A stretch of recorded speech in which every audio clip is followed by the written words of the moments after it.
E aí, pessoal, tudo bem? Bom, vamos falar de arbitragem aqui. Eu não gosto de falar de arbitragem no canal, tá? Fiz isso algumas vezes, mas não gosto, porque sempre dá ruim, né? Porque tem uma galera que já tem opinião formada sobre os lances, que são os lances discutíveis aí, e elas não estão afim de discutirem, elas não estão afim de debaterem, de ouvir alguém com uma argumentação contrária para refletir sobre o assunto. Elas só querem alguém que ratifique a opinião delas, né? Só que é um reforço. E eu não tô aqui para ficar simplesmente para reforçar, eu vou ter a minha posição e eu gostaria apenas de discutir, mesmo que vocês discordassem, de repente apresentassem uma contra-argumentação, ok?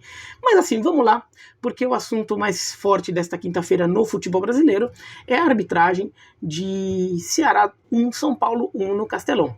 Porque, bom, o jogo que poderia colocar o São Paulo na liderança por pontos ganhos do Campeonato Brasileiro e com 2 jogos a menos, né? Acabaria não botando temporariamente, porque o Atlético ganha depois, tudo mais assim, que reforçaria a posição do São Paulo na briga pelo título, terminou com empate. E o São Paulo teve um gol no segundo tempo anulado. Né? Um lance até um pouco que acabou dando margem à confusão. Né? Foi um lance até claro, mas que deu margem para confusão. Porque houve um chute de fora da área do ataque de São Paulo, a bola desvia num zagueiro do Ceará e bate no Pablo. O Pablo está impedido. A bola volta para fora da área, de novo o São Paulo pega o rebote e chuta, o goleiro do Ceará espalma, e daí o Pablo, em posição legal, faz o gol. O Bandeira levanta a bandeira, corretamente, ele fez o que tinha que fazer, deixa o lance rolar e depois marca o impedimento. E o impedimento do Pablo, na primeira fase do lance, é muito nítido, ele está muito adiantado, tá? É muito claro isso, não precisava nem das linhas lá do VAR para perceber isso. E ele marcou. Só que o lance vai pro VAR. E daí o VAR vai lá e avisa o árbitro que, opa, é gol. O árbitro vai lá, marca o gol, a bola começa lá no círculo central, o Ceará dá saída. E tem uma discussão, ele dá cartão amarelo ali pro Vina, tudo. Daí quando o Ceará dá saída de jogo, o árbitro apita de novo, opa, para, porque ele recebeu um aviso no VAR. Não, tá impedido, volta tudo. E daí ele dá o impedimento. E estava, a marcação correta do lance é impedimento. Tá? Eu vi até nas redes sociais alguns são paulinos argumentando que poderia ser posição legal do Pablo, porque no desvio da zaga do Ceará, esse desvio não teria tirado impedimento. Mas a forma do desvio não tira impedimento nesse caso, né? Porque não é que o jogador do Ceará ele tira a bola meio que bate nele, né? Essa é a diferença principal, de acordo com a regra. Não estou dizendo que eu concordo, tudo, mas isso é o jeito que eles têm aplicado.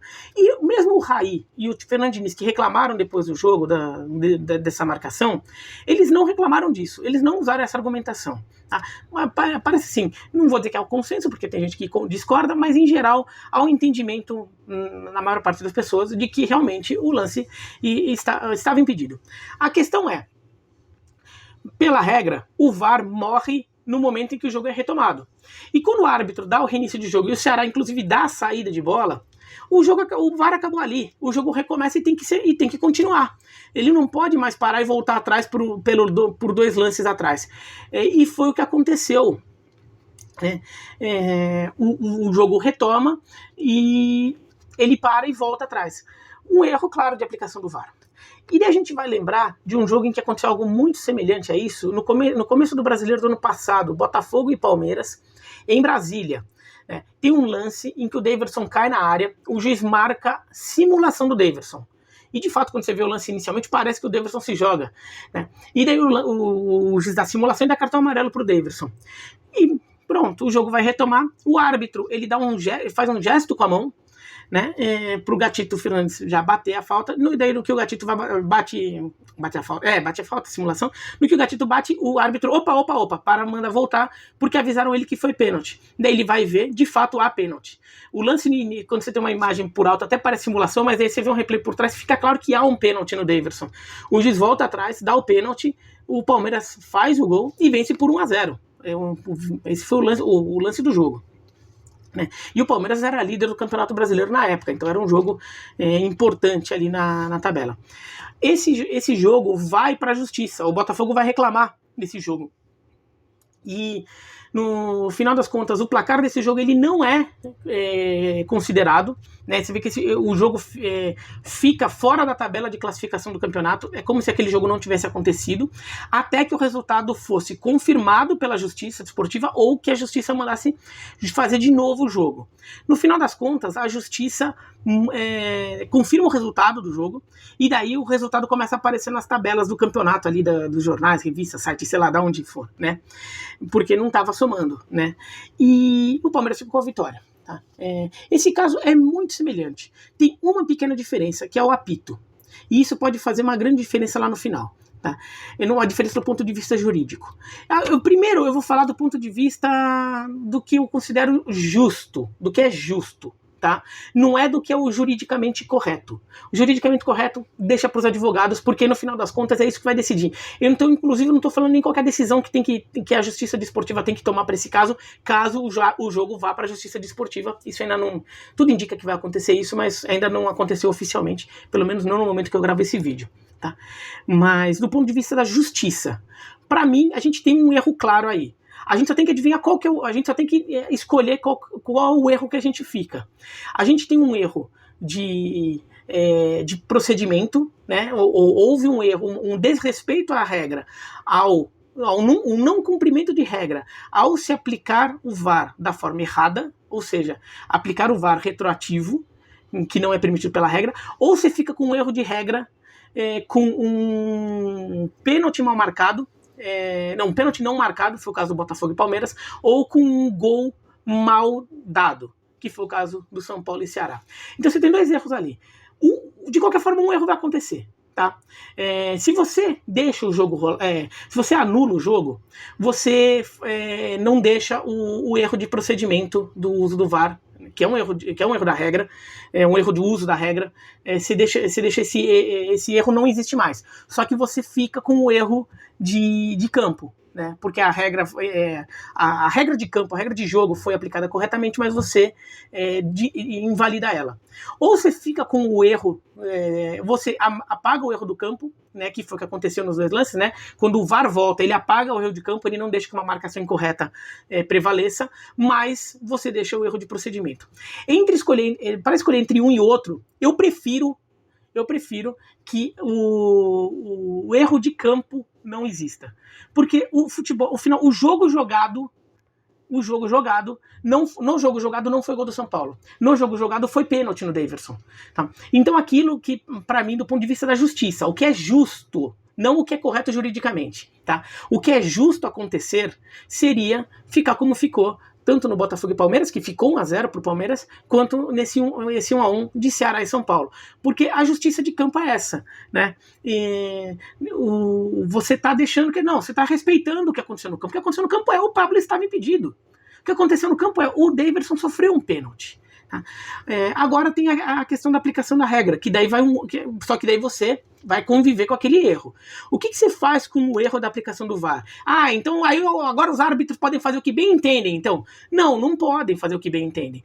Você chega lá e dá um gancho violento para todo mundo, você prejudica os profissionais envolvidos nesse erro. Você vai lá dar um gancho enorme para os caras para ficar de lição para todo mundo. Vocês não podem fazer o que vocês quiserem, porque se vocês fizeram o que vocês bem entenderem, vocês ficaram 2 meses fora da escala e árbitro de futebol ganha dinheiro por jogo que eles trabalham. Então vocês vão ficar 2 meses sem apitar jogo. Ou então vai ficar 3 meses só apitando o jogo da Série B ou da Série C, onde o dinheiro é bem menor, porque o dinheiro é proporcional ao nível do campeonato em que ele está. Vocês querem isso? Os árbitros não vão querer. Então eles não vão evitar repetir esse erro. Não é aquele caso de, agora os caras então vai fazer o que bem entender, não importa as regras. Não importa sim. E você pune os caras que não cumpriram as regras. Quem não cumpriu a regra não foi o Ceará, não foi o São Paulo. O São Paulo não tem nada a ver com isso, não tem culpa do erro. O Ceará não tem culpa do erro, o Botafogo não tinha culpa do erro, o Palmeiras não tinha culpa do erro. Quem tem culpa do erro é o árbitro, todo o trio de arbitragem mais o VAR, se nem todo o trio de arbitragem, no caso do Ceará e São Paulo, o Bandeira estava certo, né, quando ele dá impedimento, mas a equipe de arbitragem ali que cometeu erro, eles têm que ser punidos. Tá? Então, assim, isso é do ponto de vista do que eu considero justo. Agora, do ponto de vista jurídico. Do ponto de vista jurídico é complicado, porque a justiça do campo é mais difícil de comprovar juridicamente, de você aplicar juridicamente, porque, na verdade, pode ser um erro de interpretação, pode ser uma questão de interpretação da regra. O erro de tomada de procedimento, que é o erro lá do VAR, é muito mais fácil de você comprovar juridicamente. O caso do Botafogo e Palmeiras teve só uma diferença desse Ceará e São Paulo, que foi o apito. E essa diferença pode ser muito grande. O juiz no Botafogo e Palmeiras, ele dá o reinício de jogo com a mão. Ele faz um gesto para o Gatito retomar o jogo. Né? E durante o jogo, ali, muitas vezes, o árbitro não fica apitando tudo. Ele vai e faz um gesto com a mão para o jogo retomar. Só que a regra prevê que o gesto oficial de que o jogo retomou é o apito. Então, como o juiz não apitou, pôde-se alegar que o juiz não tinha dado reinício para o jogo. Que assim, ele até fez o gesto, mas ele não deu reinício porque ele não apitou. Como ele não apitou, não teve reinício de jogo, o VAR ainda estava valendo. O VAR ainda podia ser aplicado. E foi aí que prevaleceu e o Palmeiras ganhou o jogo. Neste Ceará e São Paulo, o juiz apita. E como o juiz apita, fica essa questão. Aí, vale ou não vale? Aí vai para o STJD, eles vão argumentar, tem advogados dos dois lados, o São Paulo vai usar seus argumentos, que são argumentos que juridicamente acho válidos, o Ceará vai usar os dele, que eu também acho válidos, e vamos ver ali o que sai. Eu acho que a justiça do campo tinha que prevalecer, e a justiça do campo aponta que o gol teria que ser anulado.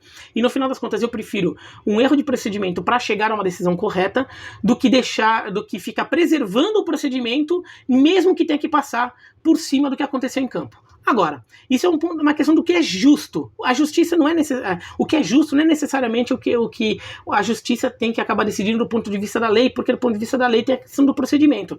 Isso fica para os advogados, daí cada um de um lado.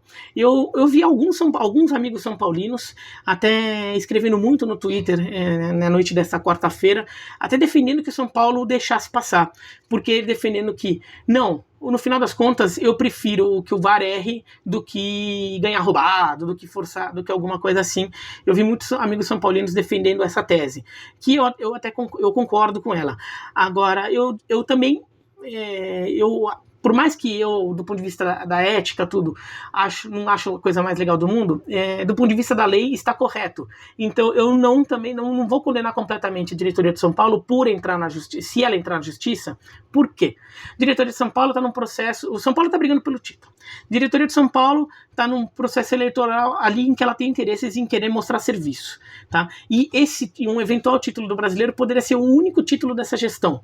Né? Tem ainda a Copa do Brasil para acontecer, mas vai que cai da Copa do Brasil, daí o brasileiro fica sendo a última opção ali pro São Paulo e para essa diretoria.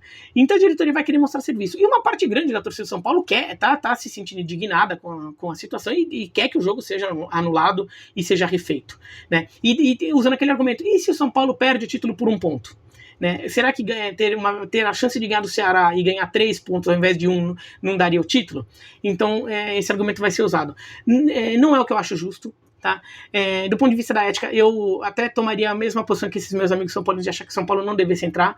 Agora, do ponto de vista do mundo pragmático, da política real ali, da coisa, né? Eu vou entender se a diretoria de São Paulo fizer isso. Né? No final das contas, ela vai estar brigando para valer um erro de arbitragem. Né? Ela vai estar brigando para um erro de arbitragem dar uma nova chance ao São Paulo. O que eu não acho legal. Mas, do ponto de vista da regra do jogo, não é incorreto, não é completamente incorreto. Então, tem uma brecha ali e o São Paulo, brigando pelo título, vai pensar nisso. Tá? Mas é isso. Falei exatamente o que eu acho.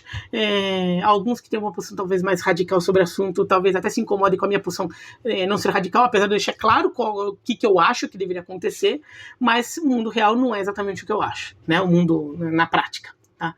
Mas é isso, então se inscreve no canal, clica no sininho, dá joinha, dá joinha pra baixo se não gostou e escreve aqui embaixo o que vocês acham, sem xingar a galera, né? Nem a mim, nem aos torcedores do São Paulo, do Ceará, porque no final das contas aqui é para argumentar, tá bom? Tchau.